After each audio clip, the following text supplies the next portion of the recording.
The world watches again as tensions rise between India and Pakistan, two nations born of the same traumatic partition and ever since locked in a bitter rivalry. But what keeps this Cold War simmering, and why does it seem like it's boiling over yet again? In April 2025, a terrorist attack in the town of Pahalgam, Indian-administered Kashmir, left 26 civilians dead, most of them Hindu pilgrims. A group linked to the Pakistan-based Lashkar-e-Taiba claimed responsibility.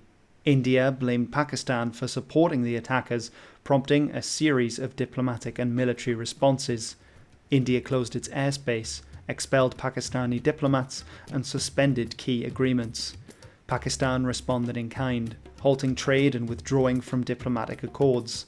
Then, in early May, India launched missile strikes on what it identified as militant infrastructure inside Pakistan. Pakistan claimed civilian casualties and responded with its own military measures. Tensions are once again high between India and Pakistan, two neighbours with a long and troubled history. To understand this latest escalation, we need to look back at the roots of the conflict, the wars that followed partition, and the enduring disputes that have kept the region on edge for over 3/4 of a century. Today, we explore how India and Pakistan have remained in a state of near conflict for over 75 years. In 1947, as the British Empire crumbled, the subcontinent was carved in two, India and Pakistan.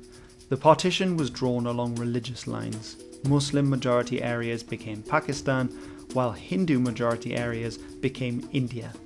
What followed was one of the largest and most violent forced migrations in history. An estimated 15 million people were displaced, up to 2 million of whom died. The partition wasn't just about religion though, it served to create an unresolved territorial dispute from the outset, most notably in the princely state of Kashmir, which had a Muslim majority population but a Hindu Maharaja who favoured India. Pakistan claimed the region should belong to them, as it had a Muslim majority. The first war erupted within months. It ended a year later in 1948 with a United Nations brokered ceasefire, leaving Pakistan in control of roughly 1/3 of Kashmir and India holding the rest.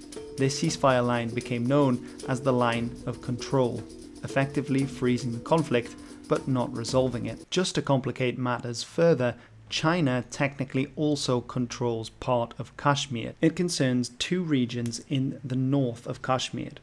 One of those, Aksai Chin, lies in the high-altitude desert of eastern Ladakh. China built a road through it in the 1950s, sparking tensions with India, who controlled this largely uninhabited part of Kashmir.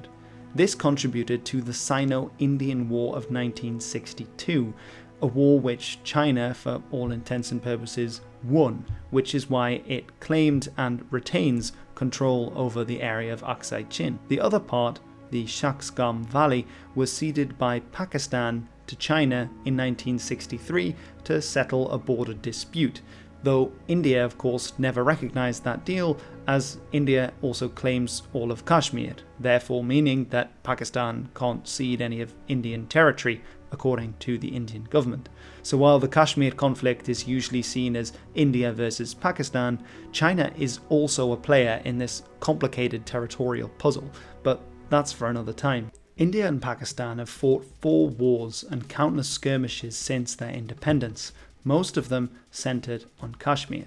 Let's take a look at each of them. From 1947 to 1948, the First Kashmir War broke out just months after the partition. This army derives, like that of Pakistan, from the British Army. Like the Pakistanis, it uses the same drill, wears similar uniforms, and it is as well trained and equipped. Pakistani tribal militias, later supported by regular Pakistani forces, invaded Kashmir. Now, the Hindu Maharaja of Kashmir had first proclaimed independence, as it was a princely state and that was part of the agreement, but following the invasion by Muslim forces from the north, acceded and accepted to join India, and as a result of his deal with the Indian government, Indian troops were flown in to help his soldiers fight against the incursion. Fierce fighting ensued, which eventually pulled in the state of Pakistan, which had claimed the area as a Muslim majority region. The war ended in 1948 when the UN stepped in and brokered a ceasefire. Since then, Pakistan has retained control over roughly 1/3 of Kashmir, which it calls Azad Jammu and Kashmir. India held the rest. This ceasefire line became known as the Line of Control, and the border has barely shifted since, with notable exception the Chinese in the north. But the dispute remains unresolved. The old issues, real or imagined, between Hindu and Muslim, Pakistani and Indian, would be likely to produce a spectacular clash which neither country could afford. Wars are more expensive than development. One extended battle can cost the equivalent of a new steel mill. In 1965, the Second Kashmir War broke out when Pakistan launched Operation Gibraltar, sending infiltrators into Indian-administered Kashmir to incite rebellion. It escalated into full-scale war. Major tank battles occurred in the Punjab, and a ceasefire was declared under the Tashkent Agreement, but the territorial status quo was maintained. Another bloody draw. The third war came in 1971 and wasn't fought in Kashmir but over East Pakistan. A civil war broke out there as Bengali nationalists sought independence. The insurrection in Bangladesh continues. These are highly trained professional soldiers. They wear the uniforms they wore as Pakistani regulars minus the rankings. If captured, they are under automatic sentence of death. They are fighting for Bangladesh. India supported the Mukti Bahini guerrillas. After millions of refugees poured into India and Pakistani forces cracked down in the east, India intervened militarily. The supposed domination of a government 1,000 miles away was resented by the east. West Pakistani forces were ordered to take over. Muslim fought Muslim. There were scenes of indescribable brutality. Little mercy was shown. In just 13 days, Pakistan surrendered, and East Pakistan became the independent nation of Bangladesh. This would be India's most decisive victory in the contest between the two nations. The final war came in 1999, and it's called the Kargil War. Pakistani soldiers and militants occupied high-altitude Indian positions in Kargil along the line of control. In response, India launched Operation Vijay to dislodge them. After weeks of intense combat, India regained its lost territory. Following international pressure, particularly from the US, Pakistan was forced to withdraw. It's a stark reminder that even nuclear-armed neighbours are willing to fight one another. That's right, nuclear-armed, because in 1998, the year before, both India and Pakistan had tested nuclear weapons. The stakes were now much higher. The war was no longer just about borders, it was quite possibly existential. A full-scale conflict could mean the use of nuclear weapons. India adheres to a no first-use policy, but Pakistan remains deliberately ambiguous. Yet despite the nuclear deterrent, peace has also remained elusive. In early 2025, a devastating terrorist attack in the resort town of Pahalgam, located in Indian-administered Kashmir, claimed the lives of 26 individuals. The Resistance Front, a group linked to the Pakistan-based Lashkar-e-Taiba, claimed responsibility for the assault.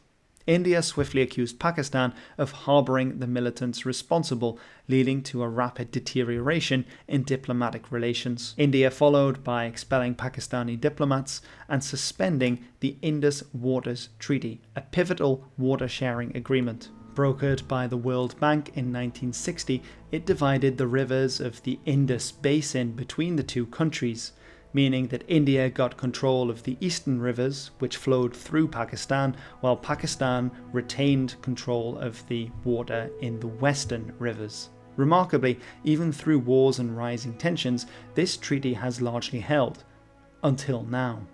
Pakistan, denying involvement, retaliated by suspending the Simla Agreement. Signed in 1972 after the Indo-Pakistani War of 1971, it committed India and Pakistan to resolve their disputes largely over Kashmir bilaterally and peacefully, and formalized the line of control, but didn't change the territorial status. Now that this has been revoked, it really does seem like the gloves are off for both.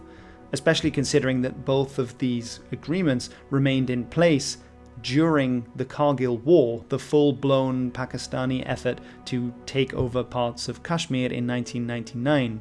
It therefore seems like we may be heading towards a serious escalation and conflict today. This isn't the first time that there have been serious tensions in the region in recent years. In the news lately, there has been conflict between India and Pakistan, this boiling over in an area where Pakistan, India and also China share a border, which is often collectively known as Kashmir. In 2019, India revoked Article 370, stripping Jammu and Kashmir of its autonomy. Pakistan strongly condemned the move. Just months earlier, the Pulwama suicide bombing killed over 40 Indian paramilitary personnel, to which India responded with airstrikes. The hard reality is that countries desperately struggling with the economic and social problems of modernization simply cannot afford wars. So what fuels this endless rivalry? Unresolved borders and national identities that were forged in opposition to one another, as well as strong ties with differing religion, all help to generate endless conflict. Many on both sides are tired of the conflict, not least the people living in Kashmir who bear the brunt of the violence. Many want peace, but few believe that it will come. It's particularly worrying for other nations too, as India and Pakistan remain two nuclear powers living next door to each other with a serious grudge. Only time will tell where this goes.